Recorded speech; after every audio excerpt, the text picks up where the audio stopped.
नमस्कार।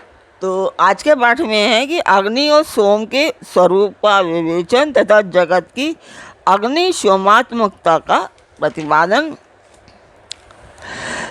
तो इसमें कि वर्षा शस्य को बढ़ाती है, इस प्रकार वर्षा से ही भविष्य का प्रादुर्भाव होता है, जिससे ये अग्नि सोमात्मक जगत टिका हुआ है। अग्नि वहाँ तक ऊपर को प्रज्वलित होता है जहाँ तक सोम संबंधी परम अमृत विद्यमान है, और जहाँ तक अग्नि का स्थान है वहाँ तक सोम संबंधी अमृत नीचे को झरता है। इसलिए आग कालाग्नि नीचे है और शक्ति ऊपर। जहाँ तक अग्नि है उसकी गति ऊपर की ओर है, और जल का आप्लावन है उसकी गति नीचे की ओर है। आधार शक्ति ने ही इस ऊर्ध्वगामी कालाग्नि को धारण कर रखा है, तथा निम्नगामी सोम शिव शक्ति के आधार पर प्रतिष्ठित है।